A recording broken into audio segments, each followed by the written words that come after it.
Baiklah, kami dari kelompok 6 mata kuliah pengelolaan laboratorium kimia sekolah akan mempresentasikan tentang tata tertib laboratorium kimia.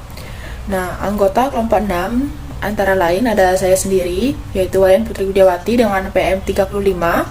Kemudian ada Cindy Amelia dengan NPM 48. Ada Anissa Purnama Putri Hermawan dengan NPM 37. Nisa Cesara Nurafafa dengan NPM 57 dan Friska Della dengan NPM 05. Kemudian untuk pokok bahasan yang akan kami bawakan yaitu yang pertama ada tata tertib laboratorium kimia, kemudian pentingnya tata tertib laboratorium kimia, dan merancang tata tertib laboratorium kimia. Baiklah, yang pertama yaitu tata tertib laboratorium kimia. Seperti yang kita ketahui, laboratorium merupakan salah satu tempat berkembangnya ilmu pengetahuan melalui berbagai penelitian dan percobaan. Dalam kegiatan penelitian dan percobaan, tentunya menggunakan bermacam-macam jenis alat dan bahan kimia untuk menunjang kegiatan dan beberapa fasilitas pendukung lainnya seperti air, gas, listrik, dan almari asam.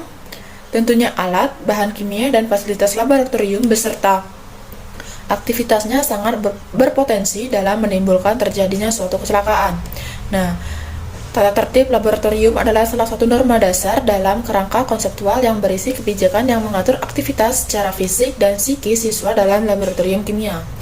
Upaya pengantisipasian masalah dalam laboratorium yaitu dengan merumuskan suatu pelaksanaan aturan atau tata tertib untuk menghentikan penyimpangan-penyimpangan yang berpotensi akan selalu muncul dalam aktivitas siswa dalam laboratorium kimia.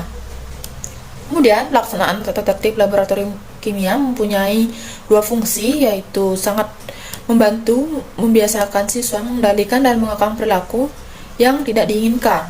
Seperti yang dikemukakan oleh Harlock, yaitu pertama, peraturan mempunyai nilai pendidik, dan yang kedua, peraturan membantu mengekang perilaku yang tidak diinginkan. Sedangkan pelanggaran tata tertib adalah bentuk kenakalan siswa yang dilakukan menurut kehendak sendiri tanpa menghiraukan peraturan yang telah dibuat. Jadi tata tertib di sini untuk mengatur siswa agar lebih tertib dalam melakukan penelitian dan percobaan di dalam laboratorium.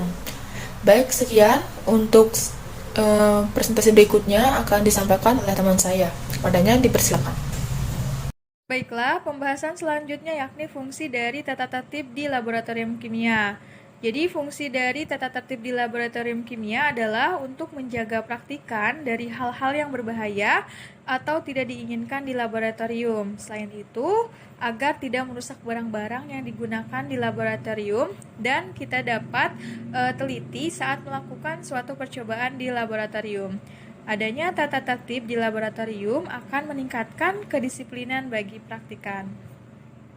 Materi selanjutnya yaitu pentingnya tata tertib laboratorium kimia.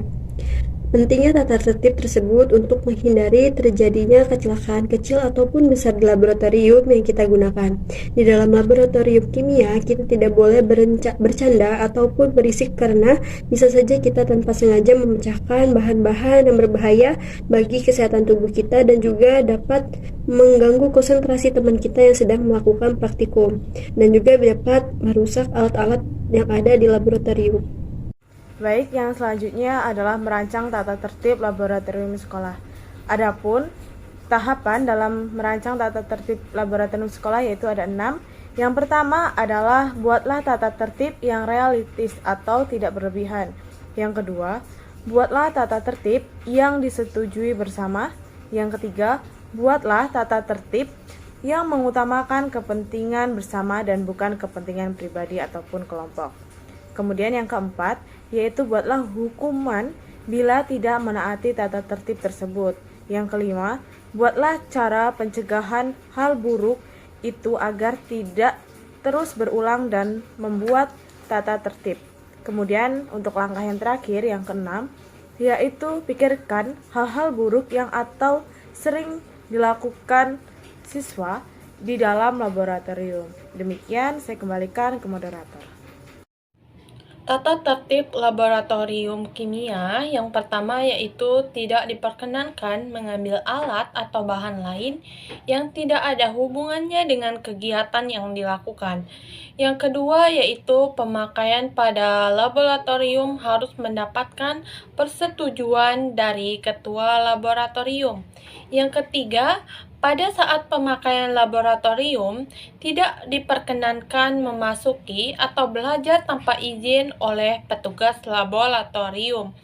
Yang keempat, jangan bekerja sendirian di laboratorium.